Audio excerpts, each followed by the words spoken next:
It was late March, and the snow had mostly melted, leaving the streets damp and muddy. I had just finished some errands and was walking back to my apartment in our small town. Nothing unusual had happened that day, or so I thought. My mother lived a few blocks away, and normally she called me if she needed anything. That afternoon, though, I tried calling her, and her phone went straight to voicemail. I assumed she was napping or busy with her garden. I didn't realize anything was wrong yet. I had only intended to take a short cut down an alley behind the main road. That's when I noticed him, a dog medium-sized, brown and black, maybe a shepherd mix. He was pacing near a corner, looking at me with a kind of intensity that made me stop. He had no collar, but he looked healthy. Still, something about the way he was moving, stopping and looking toward the street, made me feel like he was trying to tell me something. I crouched slightly and said, "Hey, buddy." Instead of running away, he barked once sharply, then started walking a few steps down the alley, pausing to look back at me. I followed. Max led me slowly toward a small park behind a row of houses. He stopped at a corner near some low bushes, sniffing the ground. That's when I noticed a faint trail of footprints in the mud older, but clearly from someone walking through the wet ground. I had no idea what I was looking for, but the dog's insistence made me curious. He was moving with purpose, occasionally looking at me like he wanted me to keep up. I said aloud, "Are you trying to show me something?" Max barked again, a short, urgent sound. We followed the trail another 50 yards when I heard it, a soft moaning sound. It was faint at first, just barely carried through the cold air. Max stiffened and ran ahead a little, then turned back to make sure I was following. The sound grew clearer as we got closer. I realized it was human. My mother's voice, weak but calling out intermittently. I froze for a second, half in disbelief. Could it really be her? Max barked again, more insistently, and darted around a bush, motioning me to follow.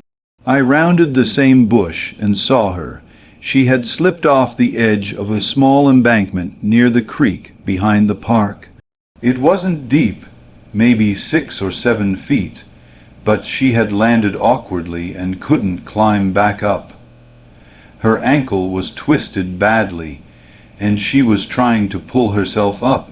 I ran toward her, and Max stayed close to my side, barking and wagging his tail in short bursts as if to say, "We're here, you're safe now." I reached her quickly and knelt down. "Mom, are you okay?" She shook her head weakly. I can't get up," she said.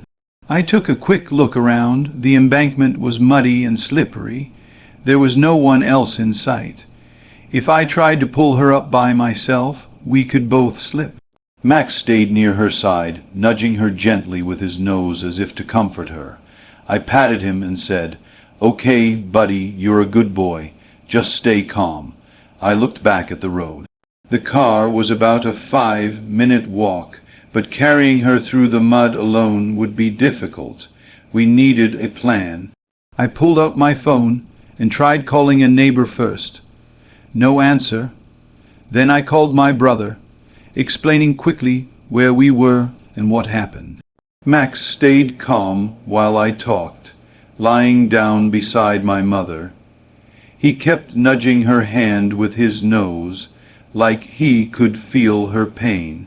My brother promised he would bring a chair and some blankets, and he told me to keep her warm and wait. I wrapped her in my jacket, trying to protect her from the cold mud and wind. Max rested his head on her knee while I did this, occasionally looking up at me as if to make sure we were handling things correctly. I stayed beside her, talking softly to keep her calm. "It's okay, Mom. Help is coming. Just stay with me." She winced whenever she tried to move. Max leaned close, occasionally licking her hand gently. It was like he understood everything. He seemed to know she was injured and that we needed to be careful. I kept looking around, half expecting someone else to appear, but it was still quiet except for the distant sounds of morning traffic and birds. When my brother arrived, we decided to try to lift her onto the chair carefully. Max stayed close to her side the entire time, whining softly as if he knew this was the most dangerous part. We moved slowly. My brother and I lifted her, trying to support her ankle. Max circled around, making sure nothing caught our attention. The first attempt was shaky, but she made it onto the chair. She sighed in relief, but the struggle had tired her, and she was still in pain. Max barked once, almost approvingly, and wagged his tail. We had to get her back to the car, which meant navigating a narrow, muddy path. I went first, holding the chair steady. My brother followed, helping balance. Max ran ahead sometimes, then came back to check on her. He kept nudging the chair with his nose when the mud was slippery, as if he was trying to make sure we didn't tip her over.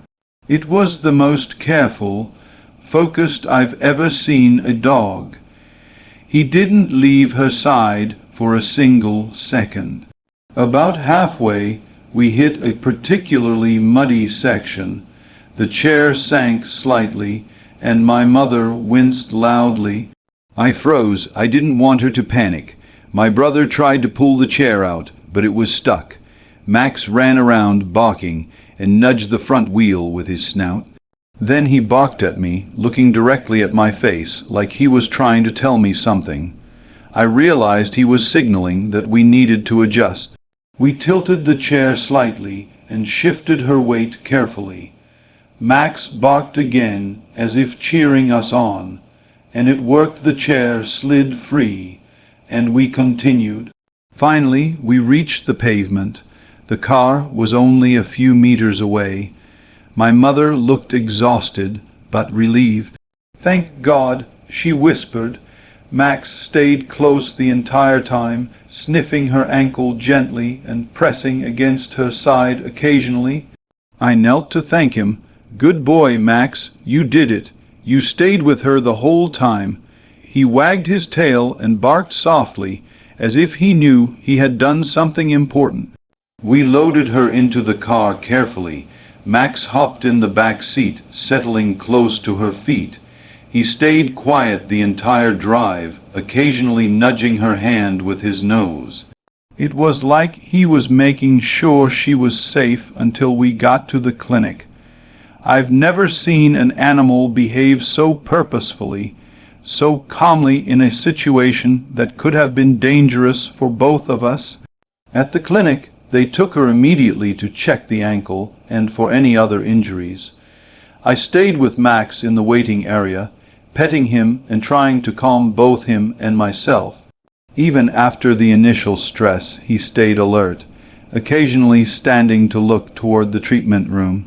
He didn't leave her side, even though she was no longer visible to him. He seemed to sense she needed him. I realized then how much he had done. Without him, I might not have found her as quickly, and the panic would have been worse. By evening, my mother was stable. They put her ankle in a soft cast, and she could rest comfortably. Max stayed at the clinic with me for a few minutes longer before we left. He had earned a big bowl of food, which he ate quickly, then settled in for a nap on the car seat. On the drive home, my mother held my hand, and I kept glancing at Max in the rear-view mirror. I couldn't stop thinking about him the way he had led me, stayed by her side and guided us through the entire rescue. Sometimes I realized heroes aren't people.